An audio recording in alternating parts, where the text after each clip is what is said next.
better strap yourself in. It's time for the Howie Carr Show. Bombshells, quid pro quo in the Hillary Clinton email investigation. FBI files show an unnamed bureau official said that a State Department staffer offered the FBI a deal to strip the classified marking from an email on Clinton's server, and apparently they tried it repeatedly. So this was bribery with your taxpayer assets at stake. Live from an undisclosed location. Here are the facts, Congressman. You didn't run saying you were a CPA.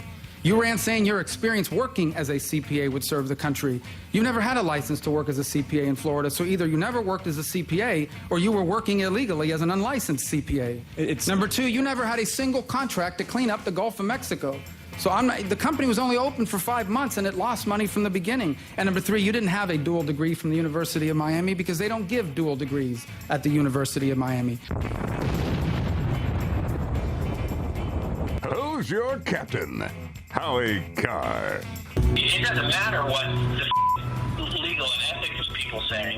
We need to win this If you're there and you're protesting and you do these actions, you will be attacked at Trump rallies. That's what we know.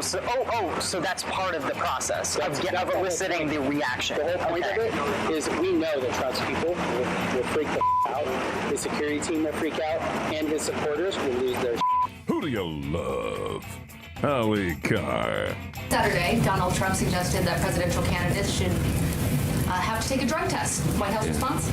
Well, so you're telling me that the candidate who snorted his way through the first two debates is accusing the other candidate of taking drugs? Rump swabs, hacks, and moonbats beware. It's Howie Carr.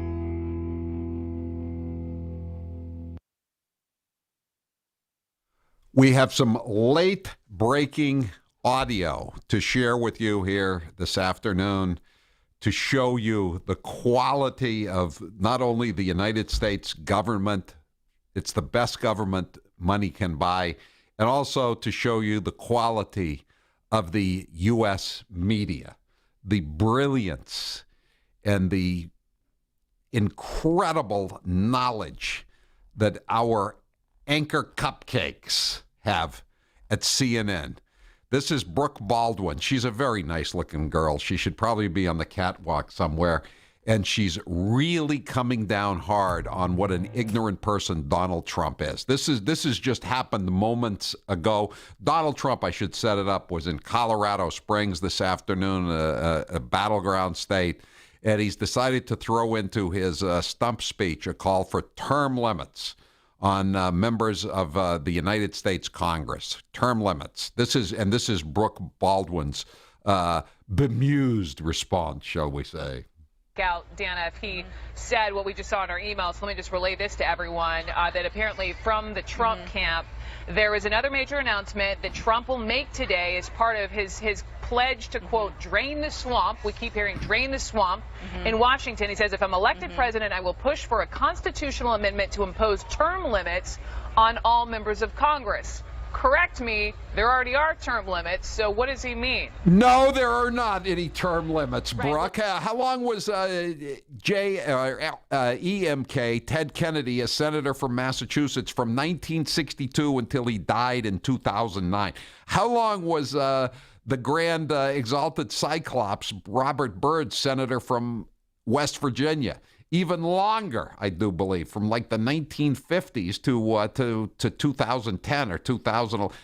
She really no, but what's her name? Dana Bush. Dana Bush tries to bail. Dana Bash. No relation to Billy Bush, who was fired by NBC yesterday. Dana Bash is trying to bail her out of this. This is I worked in local TV news for a while. A good long while. I work with some really dumb people, male and female, but that may be the dumbest thing I've ever heard anybody say on live TV. How would you handle that if you were sharing a screen on that live shot? Like the face, there's three other people in that shot, and they're all looking awkwardly at each other like, who's going to be the one to tell When I her? worked for the CBS affiliate in Boston, the anchors were so dumb that they made us write out the questions that were to be ad-libbed at the end of the package. And I said to the guy who ordered me to do this, the news director or the assignment editor, I forget who it was. I said, this is the worst thing I've ever had to do. You know, I can't believe that I'm having to write these stupid questions. And the guy looked at me. It was the assignment guy, come to think of it. And he said, "You don't want to do it? Okay. So that means you want them to ask their own questions of you." And I said, "You know what? You just talked me into it." What time do you need the scripted questions for? And this is the problem. Wait till you see. Let's play it again so you can hear that, and we'll just let Dana Bash's answer roll on here. Again, this is an anchor for a purportedly major TV cable news outlet. And I will push for a constitutional amendment to impose term limits on all members of Congress.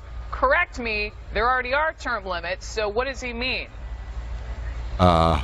Well, there are term limits on the presidency, of course, and one of the big debates for some time has been whether or not the fact that there are no term limits in Congress, whether that helps to breed corruption, because it breeds a whole industry, which we see every day, those of us who live in Washington, of lobbyists who are paid by corporations and groups to You can't put this Congress, one back, genie back in the bottle. Give money to the Congress people's campaigns and so on and so forth. Okay, So yeah, that's enough. We've heard enough.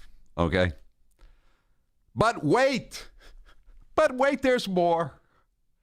So earlier today, Obama had a press conference with the premier prime minister. You notice I say premier prime minister of Italy, right? But before that, I'm saying, because I don't know whether it's the premier or the prime minister. I don't want to get caught in a Brooke Baldwin type situation.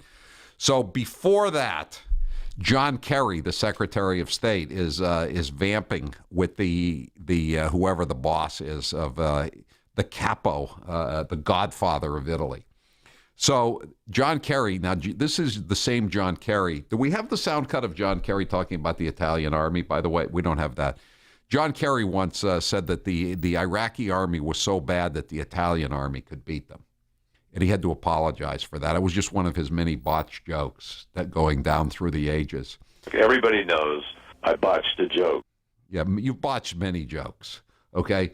And I guess you could call this one a botched joke, too. So this is Secretary of State John Kerry today talking about he's introducing Italian Prime Minister Matteo Renzi. Italian Prime Minister Matteo Renzi. You visit almost any college campus on a Friday night, and you'll see a toga party. Go ahead. Isn't there more? That's all there is? So that's his idea of the Italian cultural contribution to the United States. Toga, toga, toga. You don't think there are other elements of America's Italian influences that he could highlight? You know, you go to any small town in the United States of America, and you see these. It's the whatever town you go to. Let's go in my home state of, say, Burlington. You go into Burlington. There's a Burlington House of Pizza. It's an amazing cultural contribution. You know. Then you go to the next. You go to Wakefield, and there's a Wakefield House of Pizza. I mean, when he speaks with the Prime Minister of China, does he say, in Saugus there's this fabulous restaurant, the Kowloon? And you go down in the city that I live in. There's a part of the city known as the North End, and there's a place called Hanover Street. And you go down the Hanover Street, and there are all these Italian restaurants there. And the Italians have a different word for everything. Like road, for instance, is via. Did you know that? And if you want to order a bottle of wine on Hanover Street, you don't ask for a bottle of wine, you ask for a bottle of vino. Who wrote that line for him? Toga. You visit almost any college campus on a Friday night, and you'll see a toga party. And people are saying now that togas are Greek. Yes, of course. The Romans picked them up from the Greeks. And he doesn't even know. And this is the guy who was supposed to be so much smarter than George W. Bush, right? Remember that? They both went to Yale, but but George Bush was just some kind of ignorant cracker, whereas John Kerry was this amazingly well-read human being. That's the most ridiculous thing I ever heard.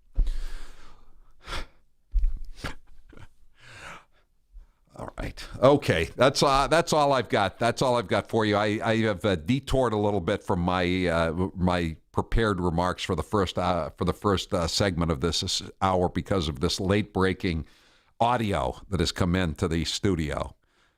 So I did think of something though.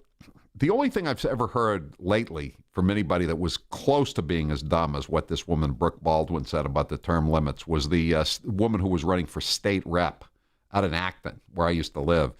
And she said, we need to protect the Supreme Court because the Supreme Court gave women the right to vote. Yeah, that was during a candidates' night about 3 or 4 years ago. But this is right up there with, and of course, the right to vote is a constitutional for women is a constitutional amendment that was passed in Congress, and then it was approved by the legislatures of 3/4 of the states. But she didn't know that. But this is right up there with that. And the thing is that, you're running for, this woman had never run, she was a teacher, which was pretty pathetic, but she'd never run for anything before. I mean, I can kind of almost cut her some slack. I mean, this woman, and the thing is, she's trying to put down Donald Trump for being an ignoramus. And this is what she does to herself. Well, some gaffes are more equal than other gaffes. Like John Kerry's one, that's just kind of stupid pandering to the Italians. But this gaffe, Brooke Baldwin, she's betraying just a massive misunderstanding of American government. Yeah. No, I know she is. People are saying the House of Pizza is Greek. I know the House of Pizzas are Greek, but the pizza is Italian. Okay? How about this one? There's a big bank in the United States, maybe the biggest bank, and it's called Bank of America, and it was founded by an Italian named A.P. Giannini. Of course, he wouldn't know anything like that. And he also wouldn't know that the Bank of America, even though it has the name, it's now basically North Carolina National Bank, and its headquarters are in Charlotte.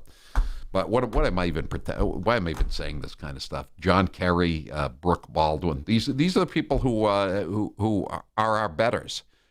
These people think we are deplorables. They think we are bitter clingers. They think we are irredeemables. 1-844-500-4242. I'm Howie Carr. That's right, Howie Carr.